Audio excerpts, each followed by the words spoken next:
Battle of Peleliu, the Pacific War's forgotten battle.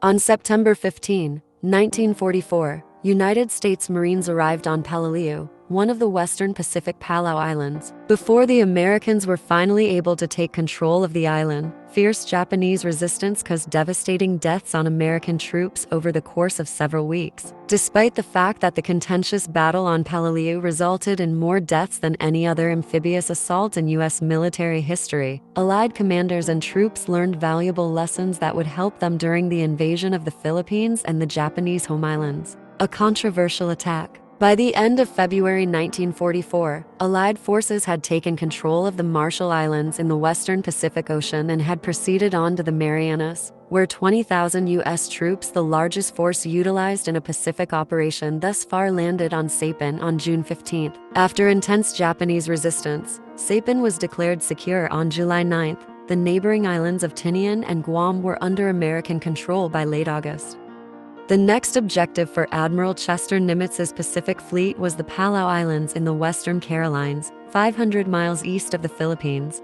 Peleliu, a small island 6 miles long and 2 miles wide, was defended by a garrison of almost 10,000 Japanese troops. Because the island's airstrip would allow Japanese planes to threaten any Allied operation in the Philippines, General Douglas MacArthur proposed for an amphibious strike to neutralize this threat. Admiral William Halsey stated that enemy resistance in the region was far lower than expected. He proposed that the landings in the Palaus be cancelled outright and MacArthur's invasion of Leyte Gulf in the Philippines be pushed back to October. Ignoring Halsey's advice regarding Leyte, MacArthur and Admiral Chester Nimitz chose to strike Peleliu.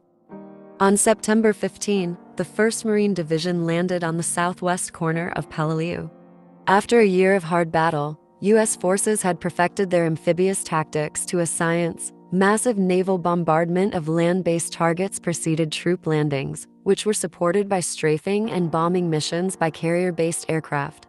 The soldiers landed in waves and gathered on an island's beaches until they had enough men to advance inland.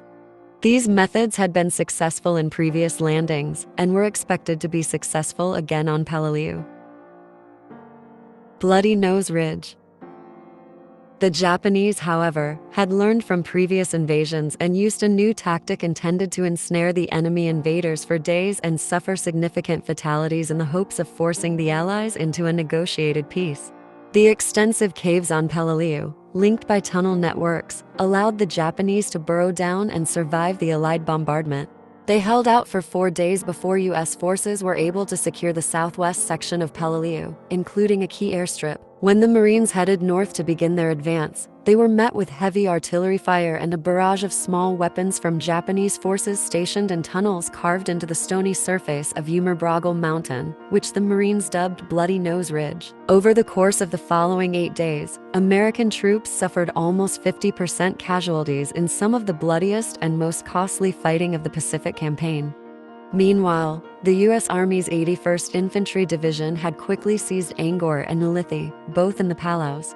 On September 24, the 1st Marine Division requested assistance from the 321st Regiment, which arrived just in time for the division to launch a second attack on Bloody Nose Ridge from the west.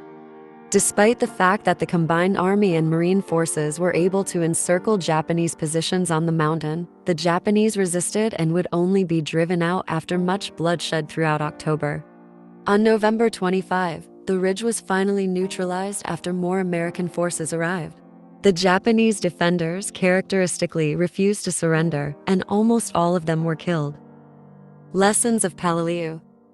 The Battle of Peleliu had the greatest number of amphibious assault casualties in American military history. 40% of the Marines and soldiers that fought for the island, out of the approximately 28,000 who were involved, a total of about 9,800 men died or were injured, 1,800 killed in action and 8,000 wounded. The high cost of the battle was later attributed to a number of factors, including typical Allied overconfidence in the effectiveness of the pre-landing naval bombardment, a lack of knowledge of the terrain's special features on Peleliu, and overconfidence on the part of Marine commanders who refused to admit their need for support earlier at Bloody Nose Ridge.